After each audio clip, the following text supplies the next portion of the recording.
Welcome to the Deep Dive, where we plunge into complex topics to bring you the essential insights. Today, we're talking about something absolutely foundational, something we interact with every single day. Yet its intricate science and profound impact often go unnoticed. Food. What I found truly staggering when diving into this material was learning that the human body actually needs over 50 different essential nutrients daily just to stay healthy. 50. Yeah, that's quite a number. It really brought home just how complex and critical our food truly is, especially for our youngest, most vulnerable populations. Okay, let's unpack this. Our mission today is to take an incredibly vital deep dive into childhood nutrition. We're drawing insights from a comprehensive source focused on pediatric health, and our aim is for you to truly master this information, to understand it like an elite professional in this field. We'll be exploring the fundamental building blocks of a healthy diet, the intricate energy needs of growing children, and critically, the multifaceted challenge of malnutrition, particularly undernutrition. We'll cover everything from its various forms to its complex management and, perhaps most importantly, its prevention. And what's fascinating here, I think, is how seemingly simple concepts like, eating well, they just unravel into this deeply interconnected web. We're talking biology, public health, and broader societal factors. It raises profoundly important questions about how we as a global community nourish future generations. Right. So we'll be navigating a pretty comprehensive journey today. We'll start with defining the very essence of nutrients, then get into the specifics of macronutrients, carbohydrates, proteins, fats.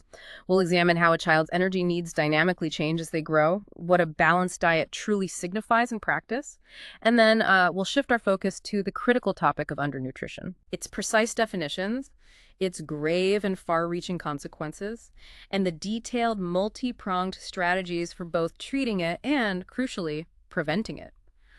Our aim is really to arm you not just with an appreciation for the science behind feeding our children, but with a nuanced understanding of a critical global health challenge. And to truly grasp the scale of this challenge and its solutions, we really have to start at the molecular level, right? What exactly is food made of, and why does our body need it? Our foundational material introduces nutrients as essential, natural substances that our bodies require to function and thrive. And like I mentioned, that remarkable figure of over 50 different nutrients needed daily isn't just a number. No, not at all. It underscores a complex symphony, all working in concert to keep us healthy and functioning. And these essential nutrients are broadly categorized into two fundamental groups, macronutrients and micronutrients. Think of macronutrients as the bulk providers, maybe, because the body needs them in relatively large quantities. These are your carbohydrates, proteins, and fats. The big three. Exactly. They're often referred to as the energy-yielding components of our diet because, through metabolic processes, they break down into simpler compounds, ultimately providing the vital energy our bodies need. Fuel for every single activity from, thinking to running. So they're the primary fuel sources. Okay. And then we have the micronutrients. Precisely. Micronutrients, which encompass vitamins, minerals, and trace elements, are needed in much smaller quantities. But don't let the micro prefix mislead you. Right. They are very essential for overall health. Unlike macronutrients, they don't directly yield energy. Instead, they play a crucial protective role, acting as cofactors in countless biochemical reactions, enabling enzymes to function. And critically, they are vital for enhancing immunity. While our source does point out that a dedicated section, Chapter 8, delves into micronutrients in granular detail, for our deep dive today, we're really sharpening our focus on the macro perspective first. Got it. Understanding the large-scale energy and building blocks first. Yeah, exactly. What's really fascinating to understand, I think, is that these nutrients don't just act in isolation. They work together to maintain overall health, forming this intricate biological web. And within this system, there's a remarkably delicate balance involved. Each nutrient is required in a very specific amount. The dose makes the poison, as they say. Exactly. Get that balance wrong. Either a deficiency or an excess of any particular nutrient, and it can be harmful, leading to a variety of complex diseases. Yeah. It's not just a simple equation. It highlights a critical paradox in nutrition.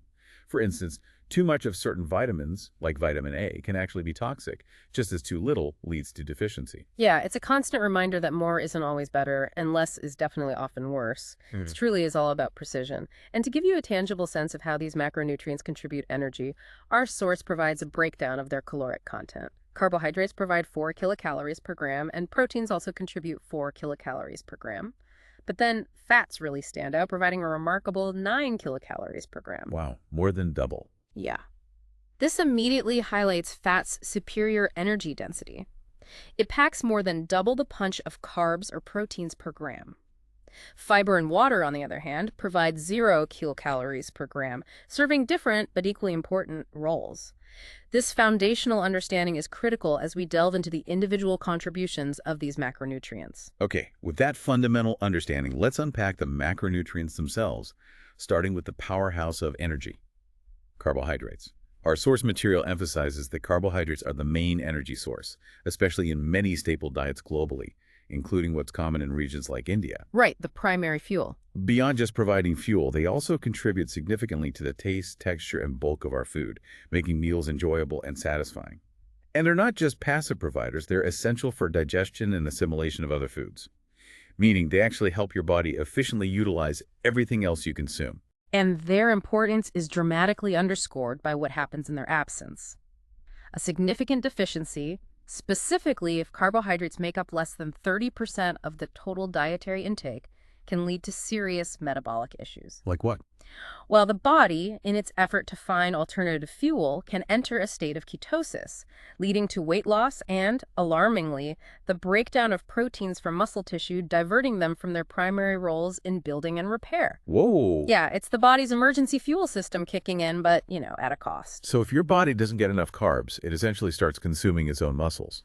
That's a striking illustration of their necessity. And carbohydrates themselves aren't monolithic, are they? They're divided into simple and complex types. Exactly. Simple carbohydrates include monosaccharides like glucose and fructose, found naturally in fruits, vegetables, and honey, as well as disaccharides like sucrose and sugar and lactose in milk. These are digested pretty quickly, providing a rapid burst of energy. The sugar rush. Kind of, yeah. Then there are complex carbohydrates, which are larger, more intricate molecules. These include oligosaccharides and polysaccharides like starch. These are abundant in staples such as cereals, millets, pulses, and root vegetables.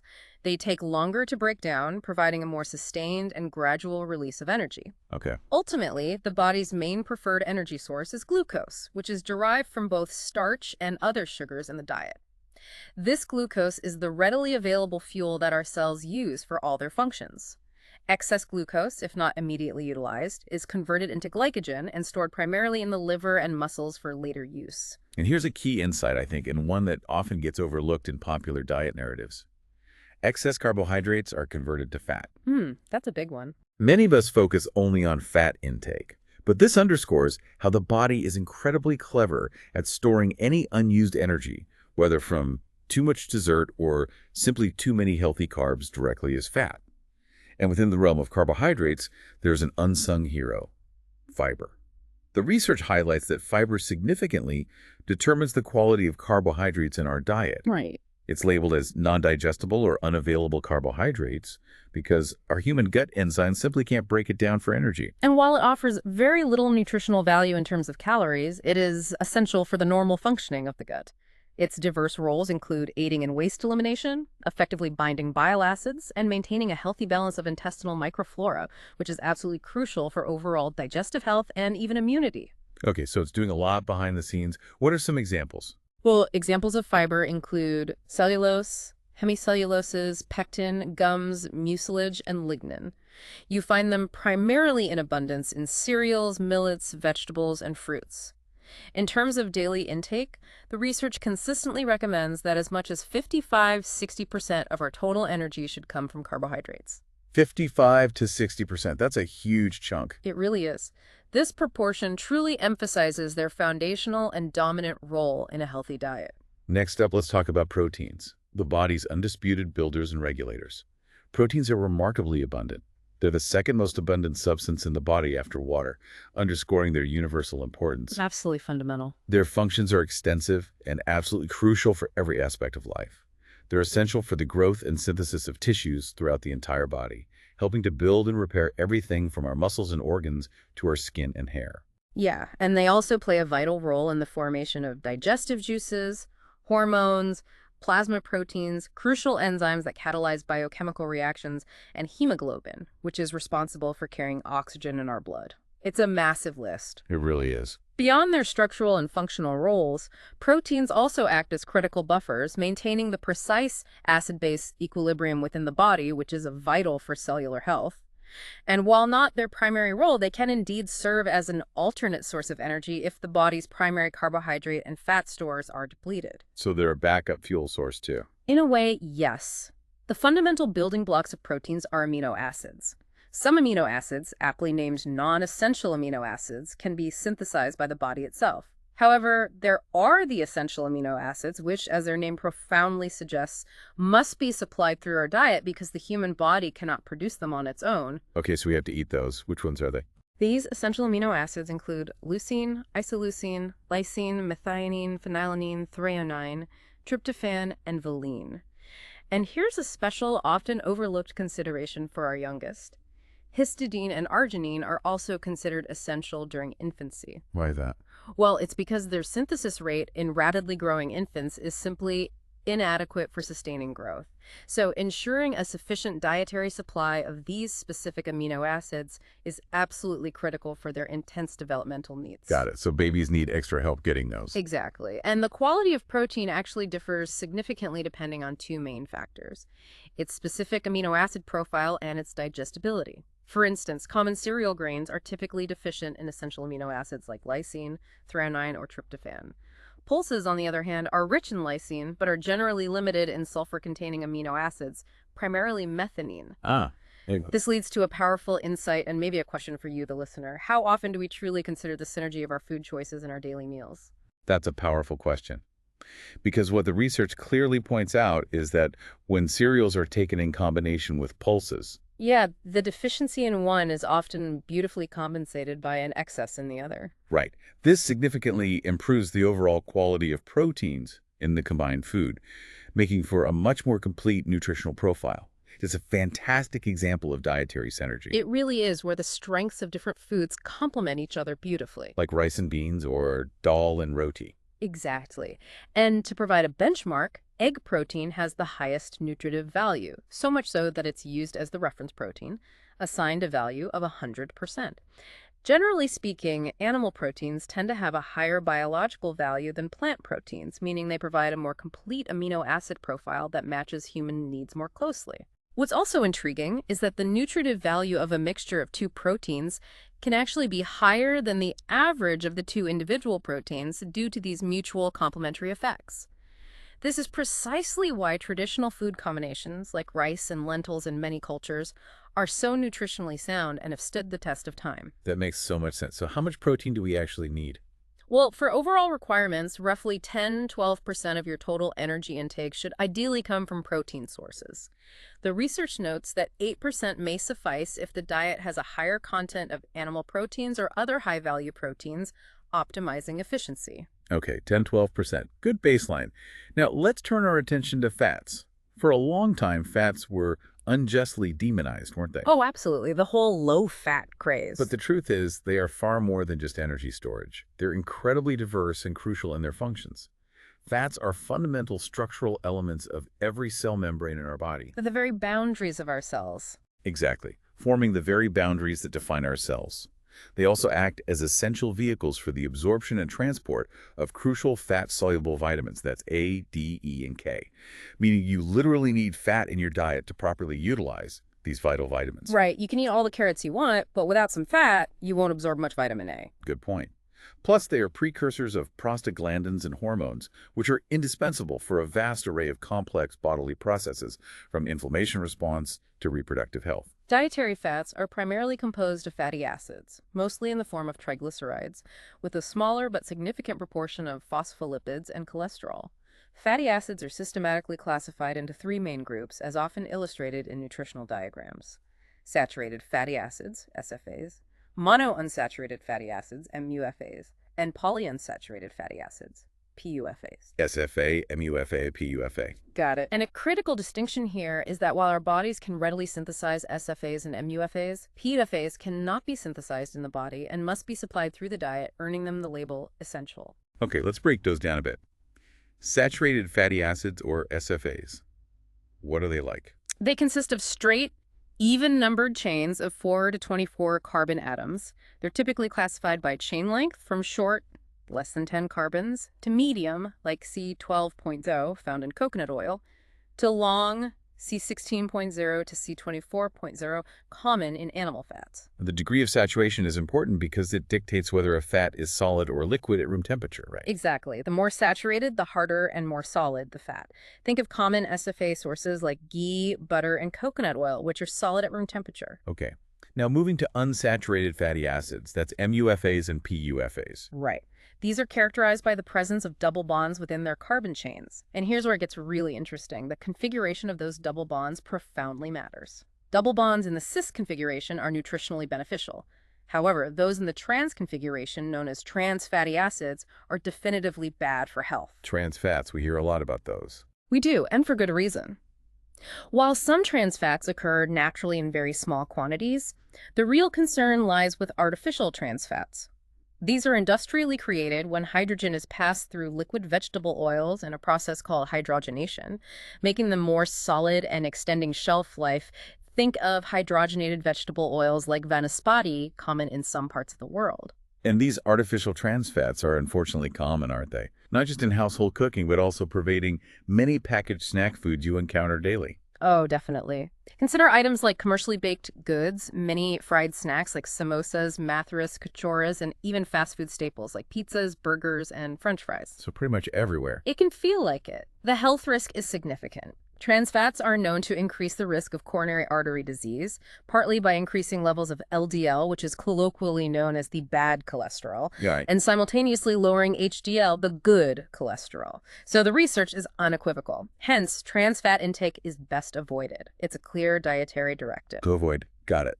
Loud and clear. Absolutely. Now let's focus more on polyunsaturated fatty acids, or PUFAs, which are categorized into two crucial series: linoleic acid, LA, C18.2N6, and alpha-linolenic acid, ALA C18.3N3. They are differentiated by the position of their double bond. Both LA and ALA are critically important long-chain dietary essential fatty acids, meaning your body simply cannot produce them. You must obtain them from your diet. Omega-6 and omega-3, right? That's them.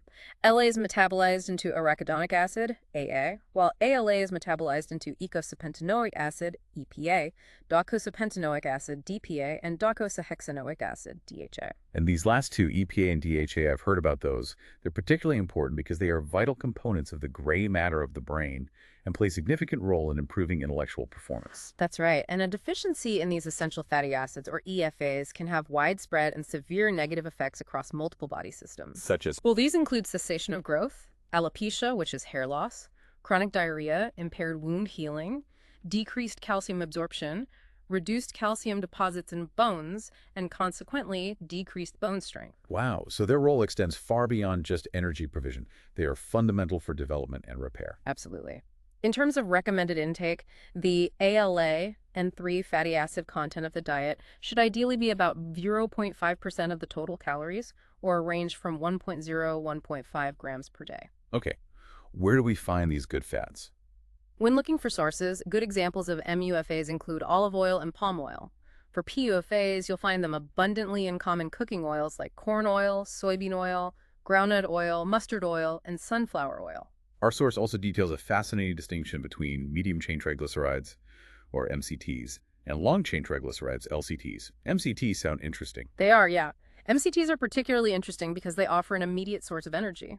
Unlike most fats, they're transported directly from the small intestine to the liver via the portal vein and are rapidly burned to produce energy rather than being stored. So, quick fuel. Very quick fuel. This rapid metabolization makes them beneficial for improving endurance performance, promoting fat burning, sparing muscle glycogen, increasing metabolic rate, maintaining muscle mass, and even potentially lowering blood cholesterol levels. Are they used medically? Yes. From a medical and therapeutic perspective, MCT supplementation is strategically used in the dietary management of a range of conditions, including cystic fibrosis, obesity, pancreatic insufficiency, AIDS, epilepsy, gallstones, and various forms of fat malabsorption. They're also increasingly adopted as energy supplements by athletes seeking quick, sustained fuel. Where do you find MCTs naturally? Common sources of MCTs include coconut oil, palm kernel oil, and butter, which notably contains about 15% MCTs. However, there's a crucial caution here, a key insight for practitioners. Prolonged use of MCTs alone leads to essential fatty acid EFA deficiency. Oh, okay, because MCTs don't have those long-chain EFAs we just talked about. Precisely, and that's precisely where LCTs come in. Long-chain triglycerides are the ones that provide those indispensable essential fatty acids, and they require carnitine to be transported into the mitochondria for energy production. So the ideal approach, as our source recommends, is to use MCT and LCT in combination to prevent EFA deficiency.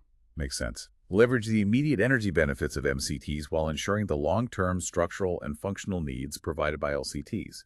And let's not forget cholesterol, which is a fundamental component of cell membranes and plays a critical role in helping the body produce steroid hormones and bile acids, essential for digestion. Right, it gets a bad rap, but it's actually essential. So when it comes to the overall requirements for fats in the diet, they are indeed a major source of concentrated energy. How much should kids be getting? Well, for normally growing children, approximately 25–30% of their total energy intake should be derived from fat, and this crucial amount includes 10–15% invisible fat.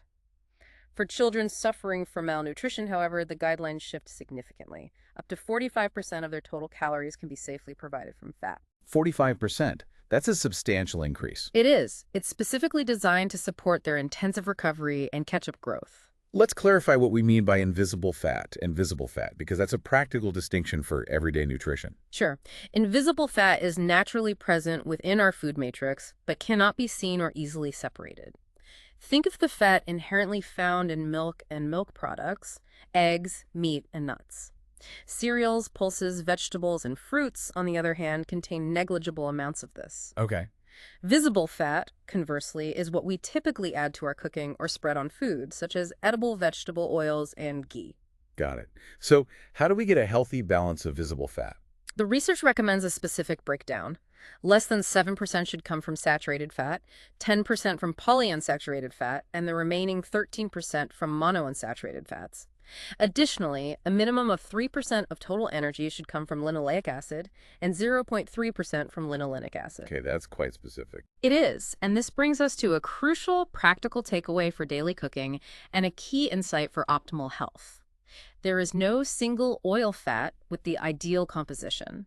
It is recommended to use blend of 2 or more vegetable oils. Blend the oils. Exactly. This strategy ensures a broader and more balanced spectrum of beneficial fatty acids, maximizing their synergistic effects. That's a great practical tip. Okay, this brings us perfectly to the next critical aspect of our deep dive: the dynamic needs of growing bodies and their unique energy requirements. Children aren't simply scaled-down adults, are they? Their energy needs are computed with several distinct factors in mind. Absolutely not. These factors include the rapid increase in their body size, their inherently high metabolic rate, which regulates body temperature and supports their often high activity levels, and the marked developmental changes continually occurring in their organ function and composition. So much is happening. Constantly. Energy requirements fluctuate significantly throughout childhood because of the dynamic changes in both growth rate and physical activity. For instance, while their linear growth rate might slow down a bit in toddlerhood, their activity levels are incredibly high, and their appetite and food intake can be quite erratic, making consistent nutrition a practical challenge for caregivers. Oh, I bet. Picky eaters. Exactly. In older children, growth tends to be more constant, but individual energy needs can still vary widely based on their activity. And then, during adolescence, there's a truly significant surge in energy needs due to rapid growth and development, particularly during the onset and progression of puberty. Our source highlights 3 critical periods in early life regarding energy requirements that we absolutely must understand for optimal intervention. What are those? The first is around 6 months, which is precisely when complementary feeding should be initiated because breast milk alone becomes nutritionally insufficient. The second is between 1 and 2 years, a period marked by vastly increased physical activity and exploration. Think toddlers running everywhere. And the third is between 10 and 12 years for girls and 15–18 years for boys, marking the attainment of puberty, another profound period of intense growth and hormonal changes that demand high energy input. This raises an important question for us to consider, for you, the listener, to consider. Why is it so vital to meticulously account for a child's activity level and optimal growth in these precise calculations? Well, it's because energy requirements aren't merely about maintaining current size or basic bodily functions. They are fundamentally about fueling the rapid, irreversible changes in development happening at a cellular and systemic level. Fueling growth itself. Exactly. Our source provides a simple yet effective method for calculating daily energy requirements for children. For a 10-kilogram body weight, a child needs 1,000 kilocalories. For children between 10 kilograms and 20 kilograms, it's 1,000 kilocalories plus an additional 50 kilocalories for each kilogram above 10 kilograms. Okay, so a 15-kilogram child would need. 1,000 plus 5 times 50, so 1,250 kilocalories. Got it. And for children over 20 kilograms, it's 1,500 kilocalories plus 20 kilocalories for each kilogram above 20 kilograms. So a 30-kilogram child would approximate 1,700 kilocalories. These calculations are crucial baseline guides to ensure proper fueling for their dynamic and demanding growth. With those critical energy needs in mind, let's explore how we practically guide nutritional intake through established dietary standards and food groups. It's absolutely imperative to remember that infants and children actually have higher requirements of nutrients per unit of body weight than adults. Why is that? Well, it's because adults primarily need nutrients for maintaining a constant body weight and basal functions, while infants and children need them not only for maintenance, but also for promoting and supporting their rapid rate of growth and development. Right. It's truly an intense period of investment in their future selves. Absolutely. This is precisely where recommended dietary allowances, or RDAs, become indispensable. These are nutrient-specific and highly technical guidelines that establish acceptable or safe intake levels for almost all important nutrients at different ages and stages of life. How are RDAs determined? RDAs are meticulously formulated based on the most current scientific knowledge and consider a wide array of factors: age, sex, anthropometry, like weight and height measurements, body composition, prevailing climate and environment, physical activity levels, physiological status, such as pregnancy, and the specific demands of the body. All these intricate variables contribute to the observable differences in food intake and nutrient requirements across populations. To give you a concrete sense of these requirements, our source provides a clear summary of daily energy and protein requirements at different ages. Can you highlight a few examples? Sure. For infants from birth to 6 months, they require about 90 kilocalories per kilogram of body weight per day and 1.2 grams of protein per kilogram per day. This shifts slightly for 6 to 12 months, where the energy need is 80 kilocalories per kilogram per day and 1.7 grams of protein per kilogram per day. Okay. And older kids? As they grow older, the total numbers increase significantly. A child aged 1 to 3 years needs approximately 1,050 kilocalories and 17 grams of protein daily, while a 7 to 9-year-old needs 1,700 kilocalories and 30 grams of protein. In teenagers? Big jump there, I imagine. Huge jump. For adolescents, a 16, 17-year-old boy requires a substantial 3,000 kilocalories and 62 grams of protein, a stark contrast to a girl in the same age group who needs 2,450 kilocalories and 56 grams of protein. Wow. Those precise figures powerfully underscore the intensity and varying demands of their growth phases. You can see how incredibly dynamic those needs are. And to make this knowledge practical and actionable, the research portrays the energy, protein, carbohydrate, and fat composition of common food items, often with typical portions. This kind of data is a valuable tool for anyone looking to understand the approximate nutritive value of everyday foods, from milk and meat to cereals, vegetables, nuts, and even processed dairy products. It truly helps to concretize what those macro and micronutrient guidelines mean in terms of actual food on the plate. So how do we put all this theoretical and statistical knowledge together into daily practice with what our source defines as a balanced diet?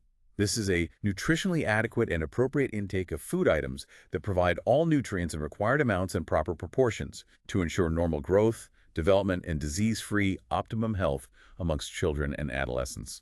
It's not just about getting enough food, but getting the right food in the right mix, kind of a nutritional alchemy, as you said. Yeah.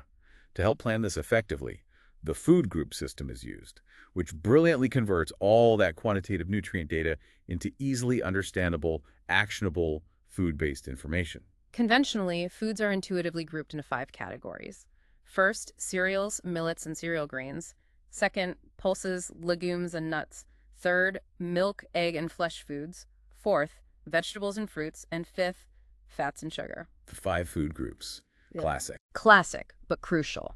The crucial point here, as our source absolutely emphasizes, is that each of these food groups differs significantly in its nutrient quality and quantity. Here's where it gets really interesting, and this is a profound insight for dietary planning. It's not just about what you eat, but the intelligent combination of foods. Ah, the synergy again. Exactly. For a diet to truly be labeled as balanced, it's absolutely essential to include 1 or more food items from each of these 5 groups. This diversity ensures a comprehensive nutritional profile. Okay, let's delve deeper. Can we explore the key nutrient characteristics of these common food groups? Give us a clearer picture of their individual contributions. Sure. For example, milk and milk products are powerhouses, providing high-quality protein, fat, calcium, and phosphorus, but surprisingly, they are inherently lacking in iron and vitamin C. Interesting. Okay, eggs. Eggs, while boasting high-quality protein and vitamin B12, also contain saturated fats and cholesterol, and notably lack carbohydrates and vitamin C. Cereals are a fantastic source of energy, fiber, and B vitamins, but their protein quality is generally considered poor, often lacking in essential amino acids like lysine. And their natural phytates can unfortunately hinder iron absorption. The phytates. Those are anti-nutrients. Kind of, yeah. They bind to minerals. Pulses are also excellent for energy, but their protein quality is lower than animal sources, often lacking methionine, and they too contain phytates that can hinder iron absorption. What about soybeans? They seem popular. Soybeans stand out as a particularly versatile and nutrient-dense option, offering high-quality protein, good fats, including vegetarian omega-3 fatty acids, and a range of vitamins and minerals. However, they are deficient in sodium, vitamin C, and B12, and their phytates can hinder iron and calcium absorption. Okay. Vegetables and fruits. Indispensable. They provide essential protective substances like vitamins, minerals, fiber, and potent antioxidants. Nuts are excellent sources of concentrated energy, protein, fat, and B vitamins, with ground nuts notably rich in thiamine and nicotinic acid. Wow. This granular detail illustrates the complexity of building a truly balanced plate, emphasizing the need for variety and thoughtful combination. It really does. So, in a normal balanced diet, particularly for many global dietary patterns like those seen in India, what are the recommended macronutrient proportions for total energy intake? They're clearly outlined: 55–60% from carbohydrates, 25–30% from fats, and 10–12% from proteins. So you can see carbohydrates remain the dominant energy provider. Okay. Does the source give an example? Yes, the research provides a 1,000 kilocalorie sample balanced diet plan, which serves as an adaptable template. For instance, it suggests a combination like 1 glass of cow's milk, a portion of curd, yogurt, 25 grams of raw lentils, 100 grams of cereals, which could translate to roughly 4 chapatis or a mix of chapatis and rice, plus a variety of vegetables, some potato, a banana, and then 20 milliliters of oil or ghee and 15 grams of sugar. This template is designed to ensure that the energy derived from protein remains consistently balanced at 11–12%, illustrating how you can precisely adjust ingredients to meet varying energy needs while rigorously maintaining that crucial macronutrient balance. It's a powerful, practical guide for meal planning that moves beyond just theoretical knowledge. Now let's pivot to understanding how we nourish the youngest among us, starting from the very first moments of life. Absolutely crucial. The research emphatically states that the absolute crucial start to life is exclusive breastfeeding until 6 months of age. Exclusive breastfeeding, nothing else. Nothing else. Breast milk is truly nutritionally complete for the child's entire growth and development during this foundational period. Beyond providing perfectly balanced nutrition, it profoundly protects from infections and significantly strengthens the immune system. Crucially, during these first 6 months, no other food or fluids, not even water, are required. This is a vital, non-negotiable counseling point for new parents. Okay. But after 6 months, the dynamics shift. While breastfeeding is strongly encouraged to continue up to 2 years or more, breast milk alone becomes insufficient for optimal growth. Right. That's where complementary feeding comes in. It refers to food that precisely complements breast milk to ensure the child continues to receive adequate energy, protein, and all other essential nutrients for normal growth and development. When should this start? This process should be initiated precisely at 6 months of age or 180 days, always while rigorously continuing breastfeeding. The period between 6 and 12 months is considered a major and delicate food transition, with several cardinal factors that must be meticulously considered when planning food for a young child. What's one of the main challenges? One of the primary factors and a significant challenge is energy density. Many traditional complementary foods can be quite bulky, and young children have inherently limited stomach capacity. Tiny Tim. Exactly. This makes it absolutely vital to provide small, energy-dense feeds at frequent intervals to ensure they get enough calories and nutrients without feeling overly full. A key insight is that you can significantly increase the energy density without increasing bulk by thoughtfully adding oil or ghee. Add fat. Yes, and it's important to debunk the common false belief that young children cannot digest fat. They absolutely can, efficiently digesting fats from breast milk and other foods. Sugar and jaggery are also energy-rich and easily added to boost caloric intake. The consistency of the feed matters profoundly too, doesn't it? Thin gruels simply don't provide sufficient energy density for a growing child. Absolutely not. The research explicitly states that advising dal ka pani, thin lentil water, for example, as a complementary food is absurd due to its low nutritional value. Infants need medium thickness gruel, for instance, a thick dal with strategically added oil to provide adequate calories. Okay. What about making food easier to digest? An innovative approach that improves digestibility is using amylase-rich foods, or ARFs, such as malted foods. Malting. How does that work? Malting involves germinating whole grain cereals, or pulses, drying, and then grinding them. This significantly reduces the viscosity of foods, allowing children to consume more at a time without feeling excessively full, effectively packing more nutrition into smaller volumes. Clever. It is. Another crucial point and a common oversight for caregivers is accurately appreciating the child's actual energy needs. Many caregivers underestimate this. A profound insight here is that a child between 1 and 2 years of age actually needs as much as 50% the nutrition required by an adult. Half an adult's needs. That's astonishingly large for such a small body. It really underscores the intensity of early childhood development. Nutrient density is also key.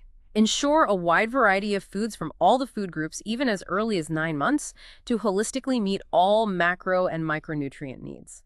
When it comes to the practical aspect of the amount of feed, what's the guidance? Precise.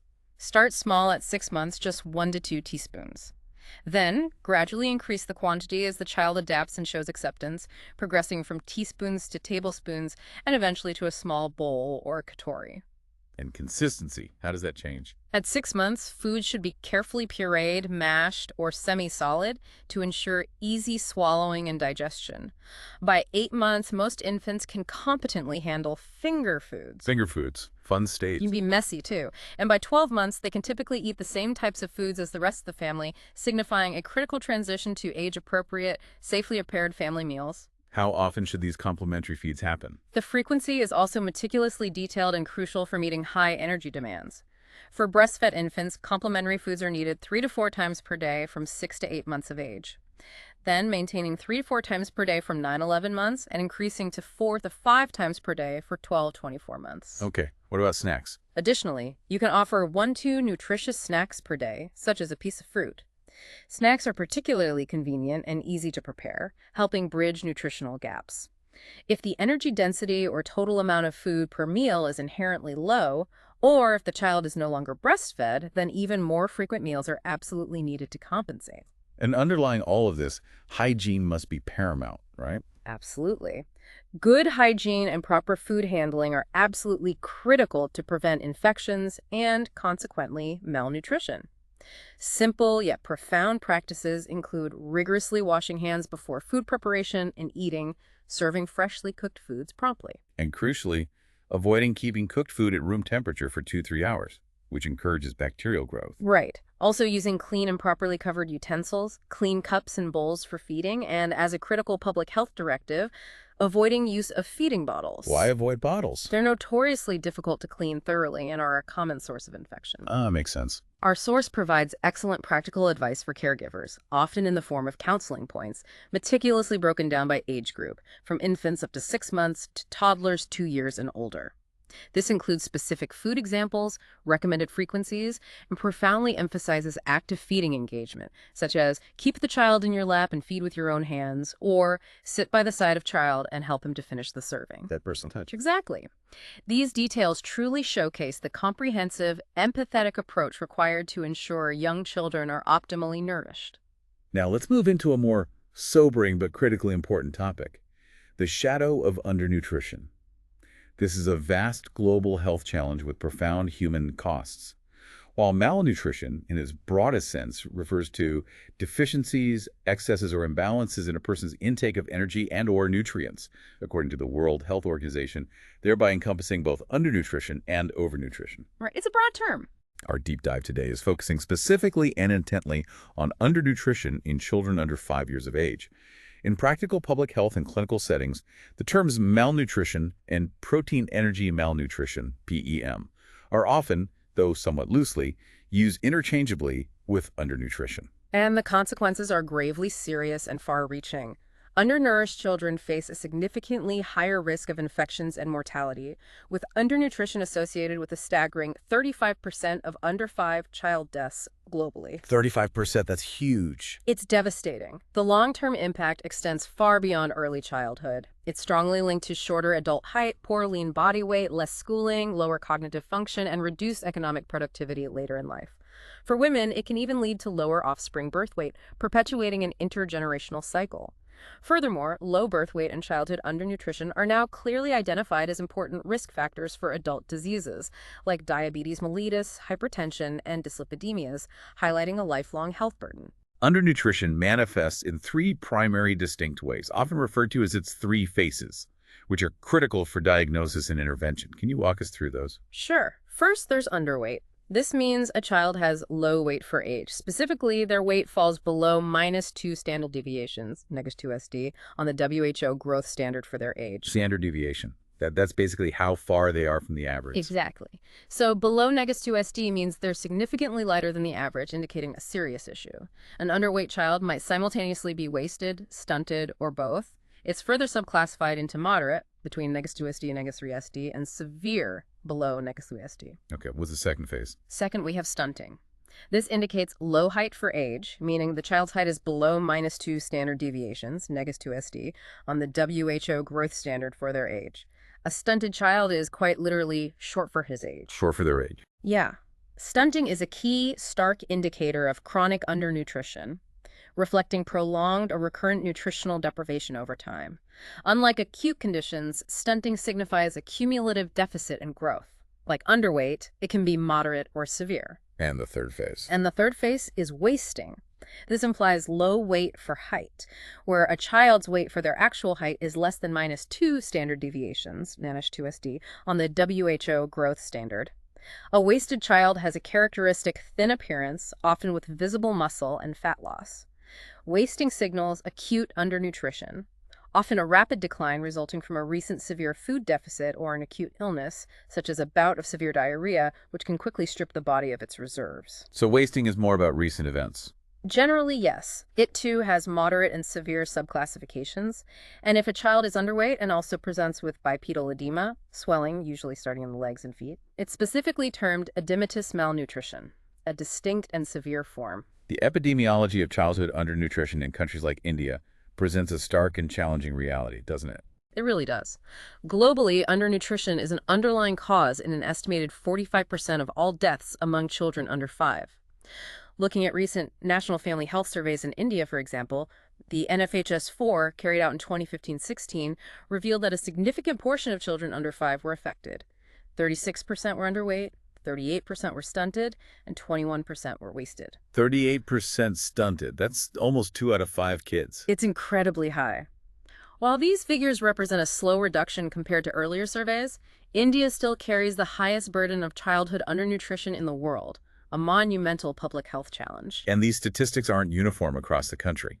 Rates of undernutrition are highest among specific disadvantaged groups, such as scheduled tribes and scheduled caste families. Yeah, the disparities are significant. And rural areas consistently show a higher proportion of underweight children, 38%, compared to urban areas, 29%.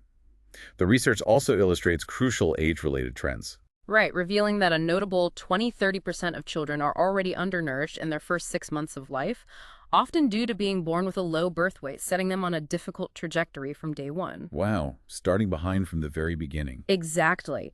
The proportion of undernutrition and stunting then begins to rise significantly after 4 to 6 months of age. Why then? This increase after 6 months is largely attributed to a critical period.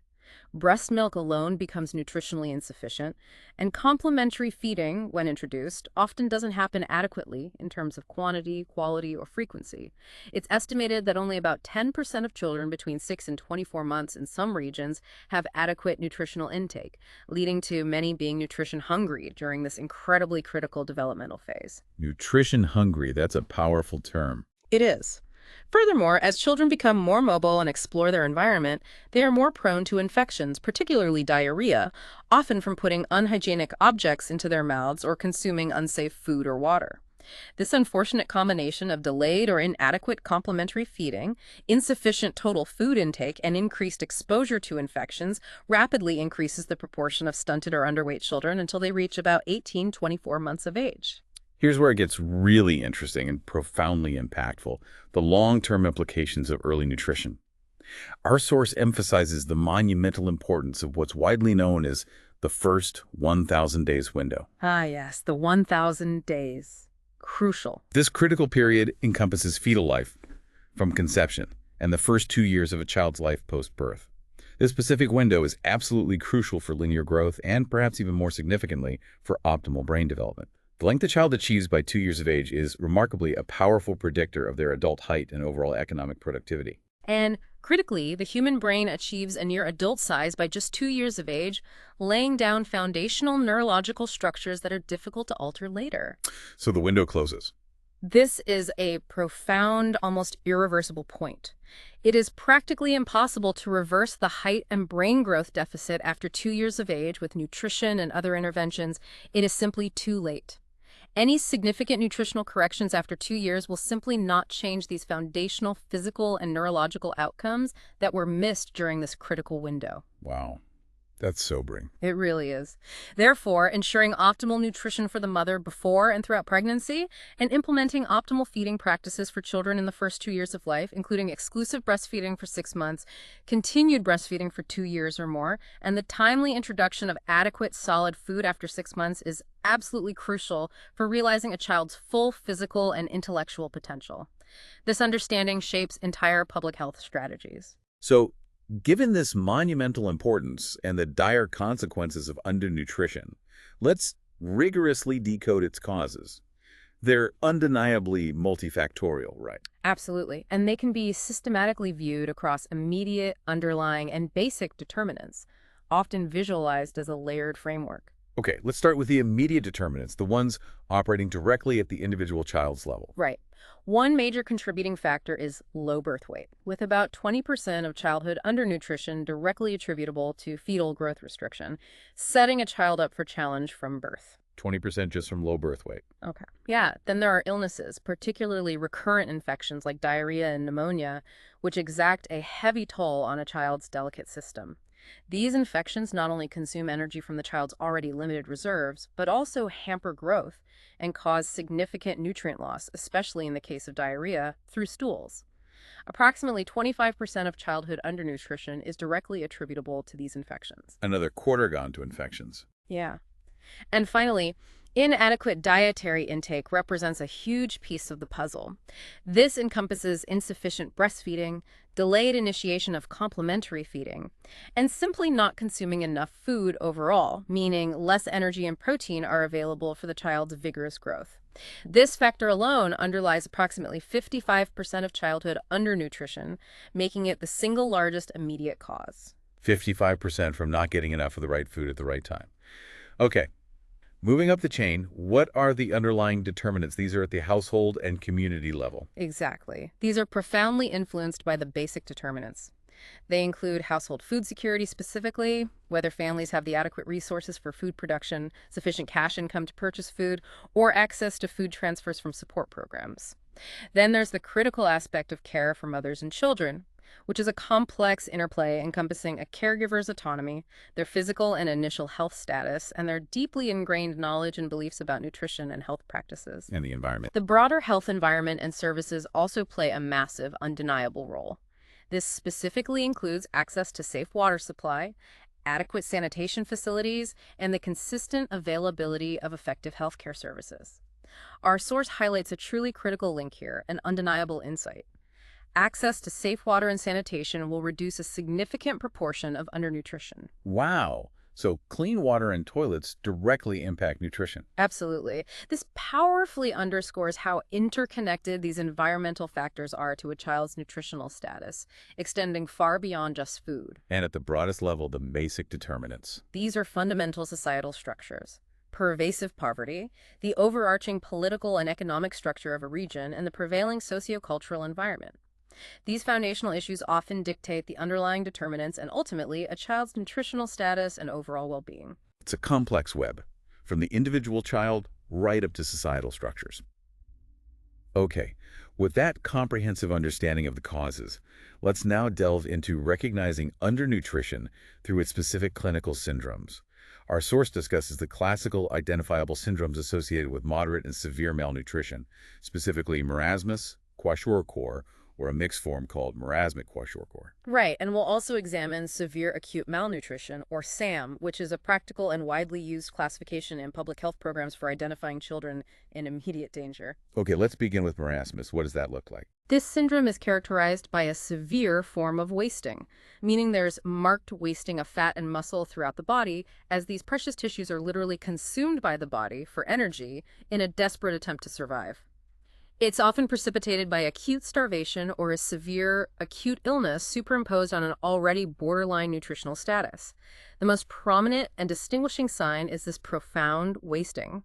The child appears very thin, skin and bones, and has no fat, particularly noticeable and alarming in the shoulders, arms, buttocks, and thighs. Are there other distinctive features? Yes, some very distinctive, almost heartbreaking features. One is the loss of buccal pad of fat in the cheeks, which creates an aged or wrinkled appearance, sometimes colloquially referred to as monkey fades. Another striking sign is the baggy pants appearance, referring to the loose skin of the buttocks hanging down due to muscle and fat loss.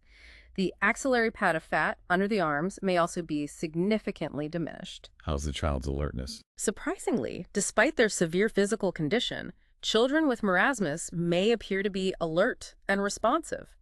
But crucially, and this is a key differentiator from other forms of malnutrition, there is no edema. No edema.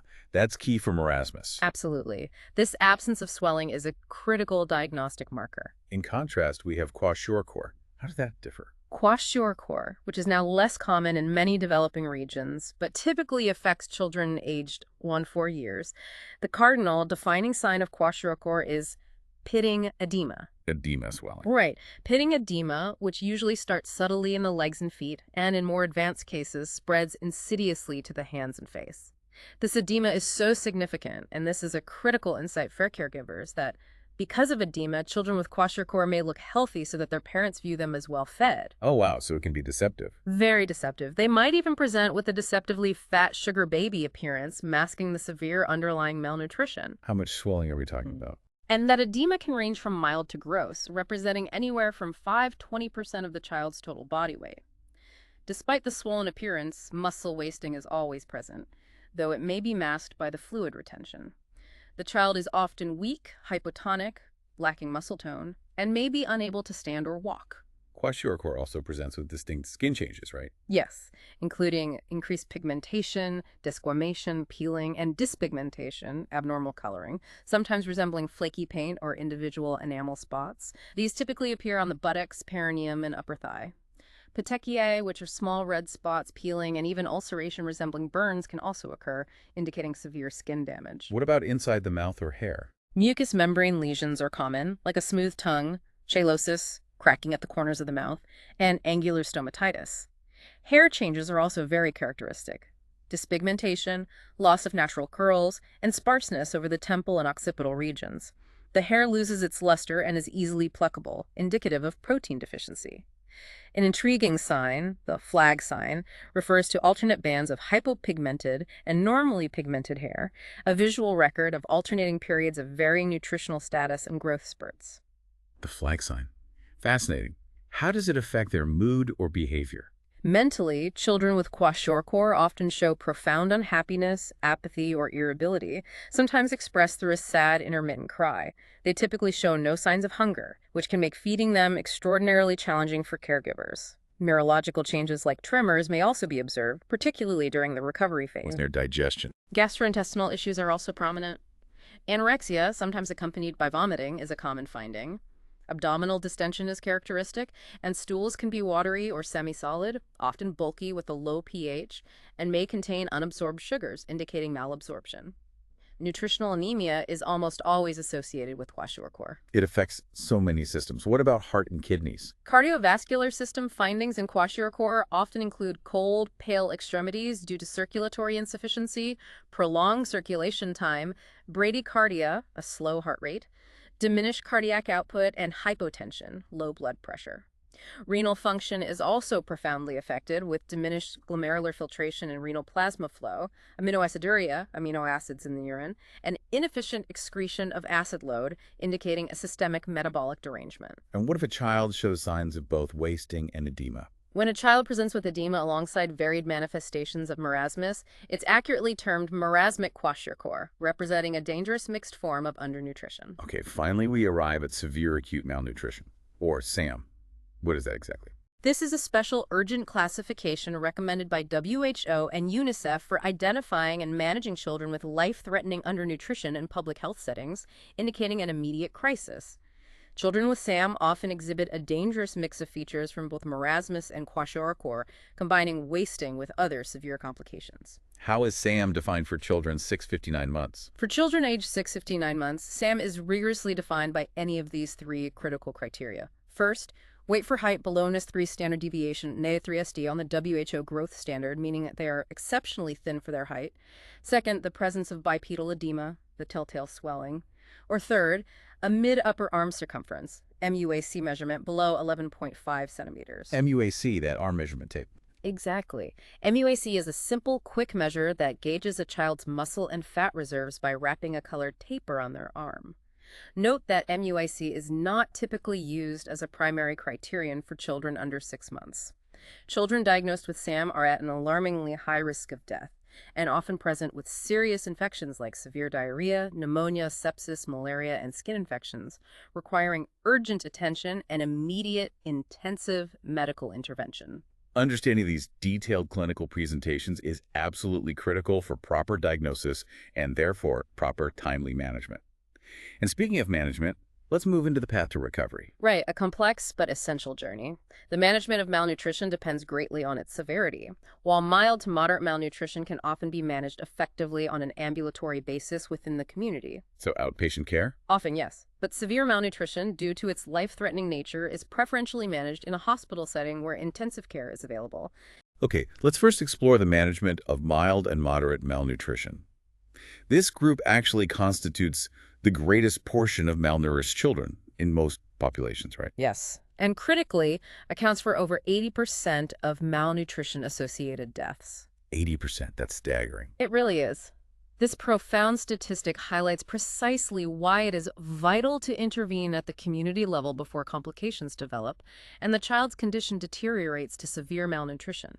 The mainstay of treatment is provision of adequate amounts of protein and energy, rigorously targeting at least 150 kilocalories per kilogram of body weight per day to promote catch-up growth. How is this achieved? Nutritious home food is the primary recommendation, often judiciously supplemented with extra rations provided by community programs, like the Integrated Child Development Services, ICDS, in India. How do you get enough calories in? To achieve these high energy intakes necessary for recovery, frequent feeding, often up to 7 times a day, is necessary. Because carbohydrate energy sources can be quite bulky and children have limited stomach capacity, oil is strategically and commonly used to significantly increase the energy density in these therapeutic diets without adding excessive volume. Right, adding fat again. And debunking that myth about kids not digesting fat. Exactly. It's important to reiterate that the false belief that young children cannot digest fat is simply not true. They can efficiently digest fat from breast milk and other foods. Nutrient-dense foods, ensuring a broad spectrum of vitamins and minerals, are crucial to maximize absorption and fulfill all essential nutrient requirements for rebuilding tissues. What about protein sources? The source mentions WHO emphasizes animal sources. Yes, according to WHO guidelines, animal source foods are more likely to meet the amino acid and other nutrient needs of recovering children, with milk and eggs being excellent choices due to their high biological value. However, plant source foods, especially legumes or a thoughtful combination of cereals and legumes, also offer high-quality proteins, though they might contain anti-nutrients like phytates or tannins that can limit the absorption of some micronutrients. How much extra protein is needed for catch-up? It's increasingly recognized that only a relatively small increase over normal protein requirements is sufficient for rapid catch-up growth, provided the energy intake is consistently high, around 3 grams per kilogram per day of protein. Milk is a particularly common and versatile protein source. Adequate minerals and vitamins should also be provided for the appropriate duration to prevent specific deficiencies. And how do you know if the treatment is working? The most straightforward and effective measure of the efficacy of treatment for mild and moderate malnutrition is simply consistent, measurable weight gain. Okay. Now, for the critical and more complex management of severe acute malnutrition, ASLA, in children 6 to 59 months. Right. The WHO updated its guidelines for SAM management in 2013, primarily focusing on children over 6 months of age. Once a child is diagnosed with SAM, a thorough physician assessment is absolutely critical. Why? What are they looking for? To immediately identify any complications such as severe edema, lack of appetite, other medical complications like severe anemia, pneumonia, or dehydration, or other danger signs. If any of these complications are present, it's classified as complicated SAM, and the child requires immediate inpatient management in a specialized facility. And if there are no complications? If these severe signs are absent and the child has a good appetite, the child has uncomplicated SAM and can often be managed effectively in an outpatient setting with meticulous home care. Appetite is key then for home care. A good appetite is critically important for home care, as adequate oral intake of energy-dense food is the fundamental requirement for recovery. For the supervised home management of uncomplicated SAM, several prerequisites must be rigorously met. The family must be thoroughly counseled and fully engaged in the process. Community health workers and peer counselors need to be actively involved in support. So a support system is crucial. Essential. Also, there should be a consistent supply of adequate home food and, ideally, ready-to-use therapeutic food, RUTF, and periodic monitoring for growth and medical condition must be meticulously ensured. RUTF. Tell us more about that. The mainstay of home management is intensive nutritional rehabilitation with high-energy food, providing a substantial 175 calories per kilogram of body weight per day. This can be achieved either from adequate home foods prepared from locally available staples like cereals, pulses, sugar, oil, milk, or eggs. Alternatively, and often more effectively, ready-to-use therapeutic food, RUTF, is employed. RUTF is a particularly practical option because it circumvents the challenges of cumbersome home preparation. Makes it easier for families. Exactly. And robust evidence suggests higher recovery rates with RUTF than home food-based regimens, even when families are well supported. What exactly is RUTF? RUTF is a revolutionary intervention, an energy-dense, mineral, and vitamin-enriched food that has fundamentally improved SAM management globally. It's typically made of peanut paste, sugar, milk solids, and vegetable oil, fortified with a precise blend of added minerals and vitamins. It has a pasty, smooth consistency, a palatable taste, and is easy for the child to eat and digest. It can be locally produced or commercially available, depending on the context. Beyond the food itself, what else is important for home care? Caregivers are advised on critical practices: washing hands and utensils thoroughly, continuing breastfeeding if applicable, and lovingly engaging the child through talking, playing, and interactive feeding to encourage intake. Sensory stimulation, including structured play, age-appropriate physical activity, laughter, exposure to colors and shapes, storytelling, and gentle massage, is also strongly encouraged to support holistic development. And the role of health workers. Optimum home management for SAM wouldn't be possible without strong, consistent support from dedicated community health workers, such as HAs, A&Ms, or VIWWs in India. They provide crucial close facilitation and guidance, with home contacts initially daily, then transitioning to twice a week, or more frequently if needed. The child's signs of undernutrition weight, height, MUAC, edema, anemia should be meticulously monitored weekly to track progress. Are other treatments given alongside the food? Yes. Beyond nutrition, every child on SAM treatment should receive a course of broad-spectrum antibiotics, typically amoxicillin, for 5 days, a mega dose of vitamin A, 100,000 units for infants, 200,000 units for older children if deficiency signs are present, and a single dose of albendazole for children over 2 years of age for deworming are also given. Though RUTF has vitamins already. Right, noting that RUTF already contains appropriate mineral and vitamin supplements. Age-appropriate vaccines are also crucial to prevent further illness. This nutritional rehabilitation typically takes 3 to 5 months, so consistent home contacts and follow-up at community health centers are extremely important for sustained recovery. Okay, now let's move to the management of complicated SAM in hospital. This sounds like a very structured process. It is. It's a highly structured, life-saving intervention. All children with complicated SAM should be immediately hospitalized. And in countries like India, the government has established specialized nutrition rehabilitation centers, or NRCs, in all states specifically for this purpose. Upon admission, a comprehensive assessment is conducted, including a detailed history of events leading to admission, diet, breastfeeding status, and socioeconomic factors.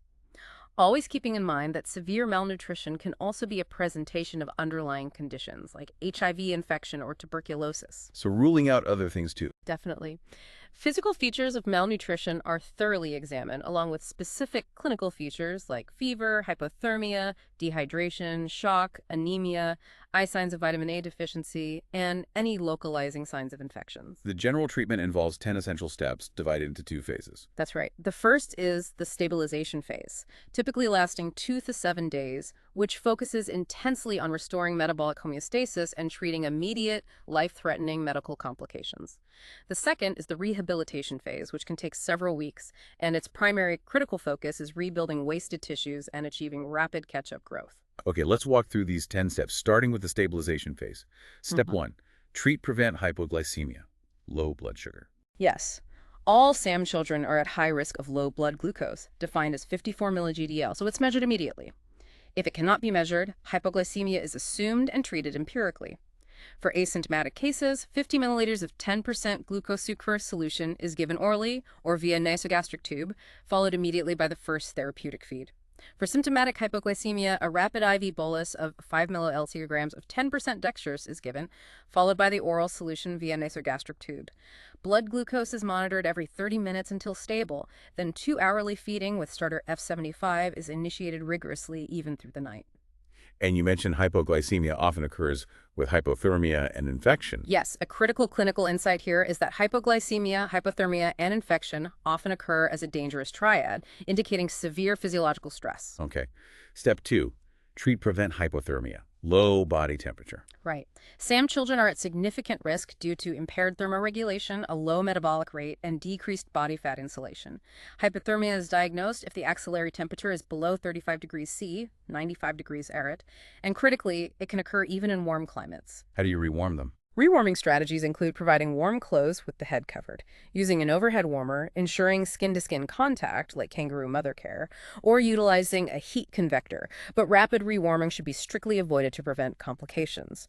For severe hypothermia, below 32 degrees C, warm humidified oxygen and intravenous 10% dextrose are administered. Prevention is key. Frequent feeding every 2 hours, maintaining a warm environment, keeping the child well covered and dry, and ensuring a draft-free bed minimize exposure risks. Step 3, treat prevent dehydration. This sounds tricky in SAM. It is. It's clinically challenging because dehydration can be overdiagnosed in SAM children due to the loss of skin elasticity from fat depletion, which can mimic dehydration signs. However, dehydration should always be assumed with watery diarrhea.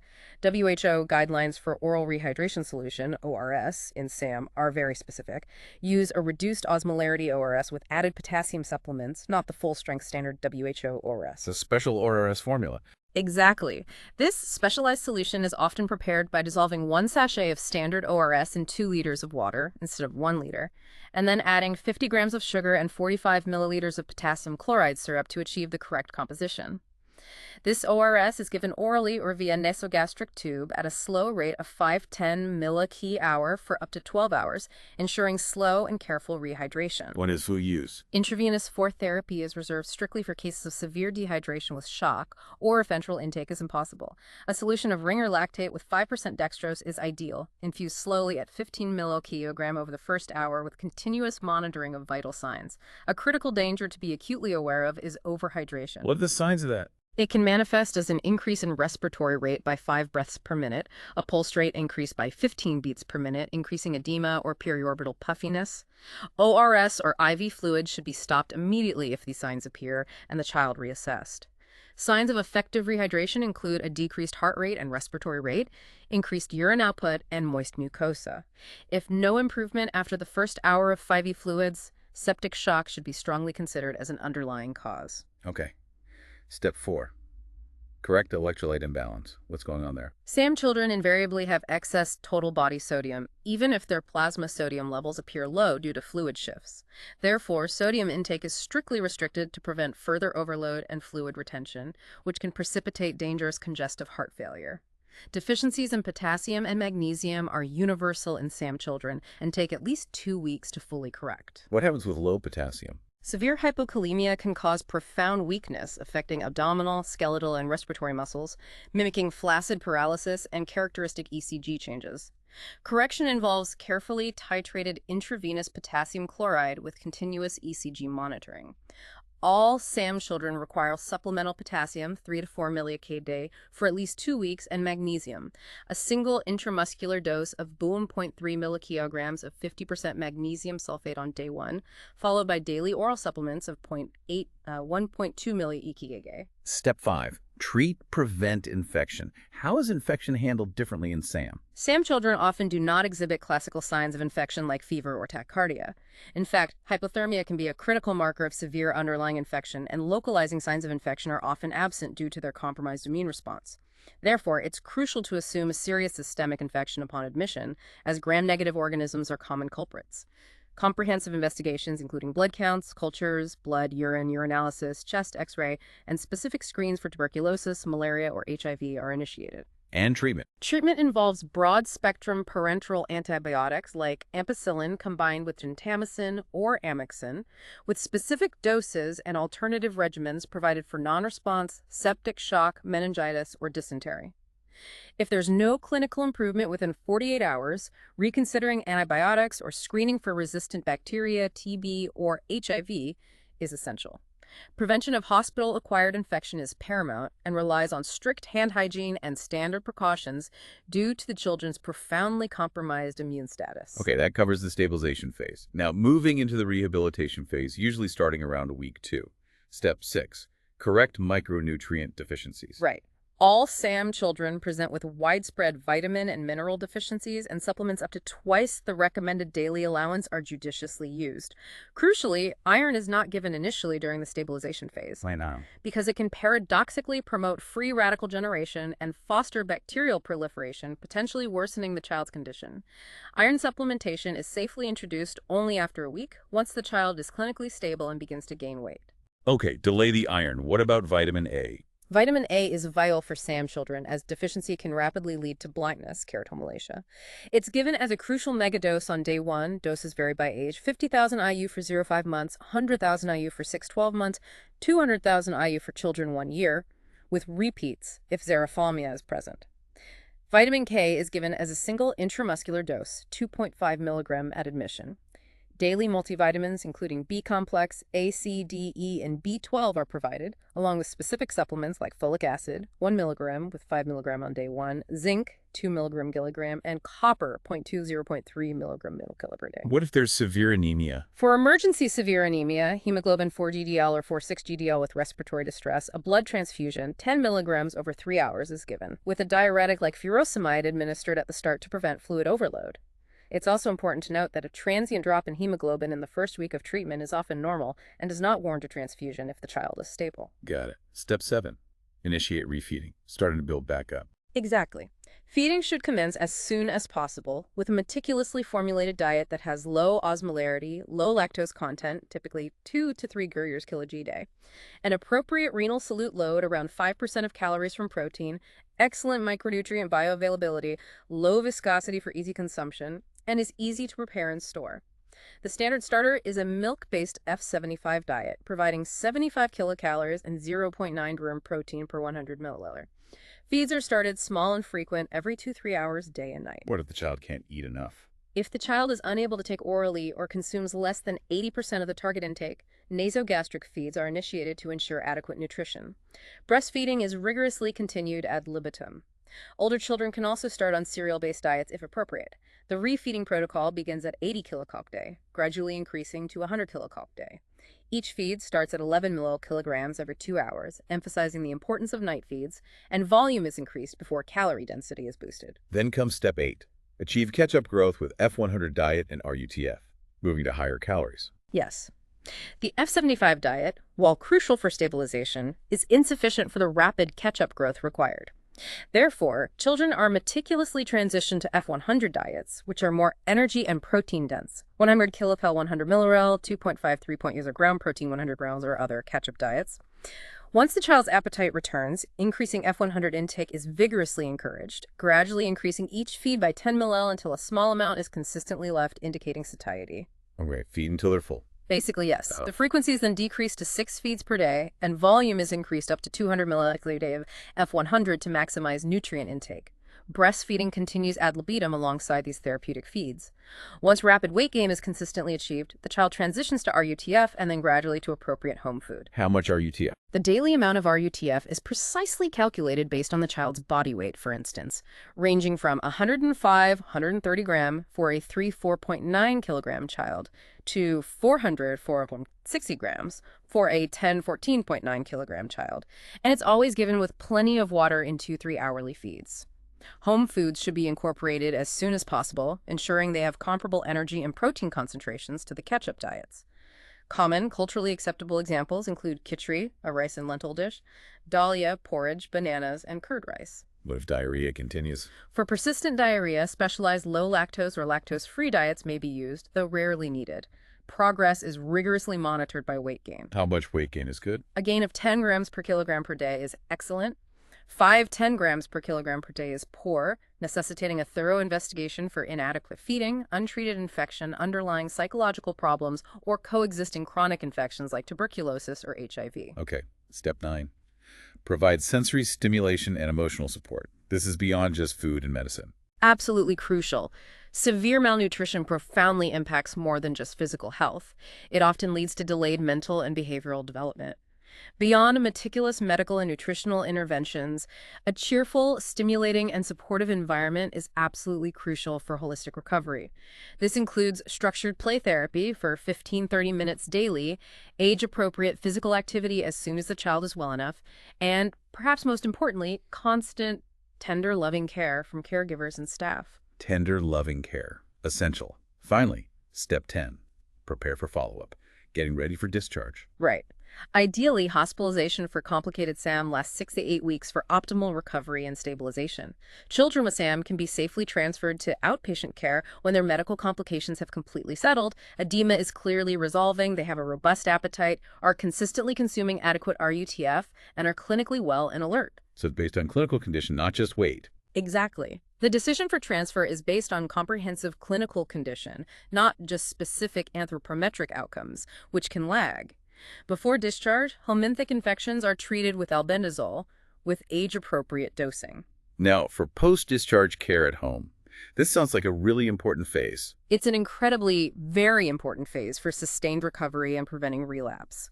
Treatment is considered fully complete when there's no edema for at least 2 consecutive weeks, plus the child's weight for height reaches NAGH2 standard deviations, SD, or higher on the WHO growth standard, or their mid-upper arm circumference, MUAC, is more than 12.5 centimeters. The principles of care are fundamentally the same as for supervised home care of uncomplicated SAM, needing full and sustained support from frontline health workers and the community until the child consistently reaches a normal weight for height and MUAC range, ensuring full nutritional recovery. What advice is given to caregivers? Caregivers are advised on crucial long-term practices: regular follow-ups, ensuring booster immunizations are up to date, providing vitamin A supplementation every 6 months, offering frequent energy and nutrient-dense foods, and continuing structured play therapy at home to support ongoing development. Special and critical consideration is severe acute malnutrition in infants under 6 months of age. How is this handled differently? Admission criteria for these very young infants include any serious clinical condition or medical complication, similar to older infants, recent weight loss or persistent failure to gain weight, evidence of ineffective feeding, such as poor attachment, incorrect positioning, or weak suckling, any pitting edema, or any significant medical or social issue needing intensive support, like maternal disability or severe caregiver depression. General medical care involves prompt parenteral antibiotics for suspected sepsis and appropriate treatment for other underlying conditions like TB or HIV. For those not admitted, oral antibiotics like amoxicillin are given. What about feeding these tiny infants? For feeding these vulnerable infants, the absolute priority is establishing or reestablishing effective, exclusive breastfeeding. For admitted infants, vigorous efforts are made to support breastfeeding where possible, including providing support for relactation if needed. If supplementary feeding is required, expressed breast milk is always preferred. And if breast milk isn't enough? Failing that, commercial or generic infant formula F75 or diluted F100 by adding 30% water can be used as a supplement, particularly for those without edema. For infants with SAM and edema, infant formula or F75 serves as a crucial supplement to breast milk. Crucially, not undiluted F100 should be given to infants under 6 months Why not? due to its high renal solute load and the severe risk of hypernatremic dehydration. If breastfeeding is not a realistic long-term prospect, appropriate replacement feeds like commercial formula are provided with rigorous, safe preparation and use support. Critically, assessing and supporting the mother's or caregiver's physical and mental health is also an essential component of care for these infants. When can these infants go home? Infants under 6 months can be transferred to outpatient care when all clinical conditions and edema have completely resolved, they have a good appetite, are clinically well and alert, show satisfactory weight gain above the median WHO growth velocity, or consistently 5 g/kg a day for 3 days, are updated on immunizations, and are securely linked to community follow-up. For those who don't require inpatient care or whose caregivers decline admission, intensive counseling and practical support for optimal infant and young child feeding are provided, specifically addressing the unique challenges for low birth weight babies. Weekly weight gain monitoring is crucial in the outpatient setting, and if the infant doesn't gain weight or loses it, immediate referral to inpatient care is necessary. Again, assessing and supporting maternal caregiver health remains a priority, as their well-being is intrinsically linked to the child's recovery. This brings us to the most hopeful and forward-looking part of our deep dive, preventing undernutrition. This isn't just about treatment, is it? Not at all. Since childhood undernutrition is undeniably multifactorial, it demands comprehensive cross-sectoral interventions. Action is required at both the individual level, focusing on the immediate family and child, and at the societal level, addressing broader systemic issues. This involves not only direct nutritional interventions, but also tackling underlying social determinants like poverty, illiteracy, discrimination, and social insecurity. It also necessitates the strategic convergence of health programs like robust antenatal care, safe facility births, comprehensive immunization, and integrated management of newborn and childhood illness, with broader community-based initiatives which provide essential feeding counseling, supplementary nutrition, and crucial preschool education. Okay, let's break down those prevention strategies, starting with targeted individual-level action. What can be done for the mother? For the mother, this means comprehensive care for adolescent girls, encouraging childbirth after 20 years of age, promoting optimal spacing between pregnancies, and ideally having no more than 2 children. It also involves ensuring good maternal hemoglobin levels with iron and folic acid supplementation, regular antenatal checks throughout pregnancy, and providing additional food and micronutrients during pregnancy to support both mother and fetus. And for the child? For the child, it encompasses initiating breastfeeding within 1 hour of birth, ensuring exclusive breastfeeding for the first 6 months and continuing until 2 years or more, providing special support for low birth weight babies, including dedicated breastfeeding guidance and kangaroo mother care. GHAI, right. Introducing complementary feeding precisely at 6 months, ensuring optimum intake of balanced, energy-dense, and good quality food, rigorously practicing good hygiene and hand washing, ensuring full immunization for all vaccine-preventable diseases, prompt treatment of diarrhea with ORS and zinc, and swift treatment of pneumonia and other illnesses, along with regular growth monitoring and periodic health checks to catch issues early. And for adolescent girls, the future mothers. Optimal nutrition, foundational education in parenting and mothercraft, and delaying marriage until after 18 years of age are absolutely crucial investments. Then we have the equally vital society-level action. This requires a much broader systemic approach, doesn't it? Absolutely. This involves providing universal access to safe water and adequate sanitation facilities, which are fundamental to reducing infection and improving health. It's about fostering a culture of good nutrition throughout communities, making healthy choices the easy choices. What about policies? Policy interventions include implementing adequate maternity and childcare leave to enable women to breastfeed and care for infants without economic penalty, establishing community childcare centers or creches for children of working women, actively promoting breastfeeding at the workplace, and offering cash support to pregnant and lactating women to alleviate financial burdens and ensure food security. Larger systemic changes are also vital. Sustain socioeconomic development, policies that lead to higher average incomes, promoting equity across all segments of society, universal education for both women and men, empowering women in decision-making roles, ensuring robust food security at the household level, and supporting nutrition-promoting agriculture that prioritizes nutrient-rich crops. It's a truly holistic, multifaceted approach that tackles the problem from every imaginable angle. It has to be. One of the key government programs in countries like India that encapsulates this holistic approach is the Integrated Child Development Services, or ICDS. Tell us about ICDS. This comprehensive program aims to directly reach children under 6, particularly those in vulnerable and remote areas, through an integrated approach delivered via community-based workers and helpers at local Anganwadi centers, which are essentially rural childcare centers. It provides a crucial package of 6 interconnected services. 6 services, what are they? First, supplementary nutrition for mothers and children with specific norms.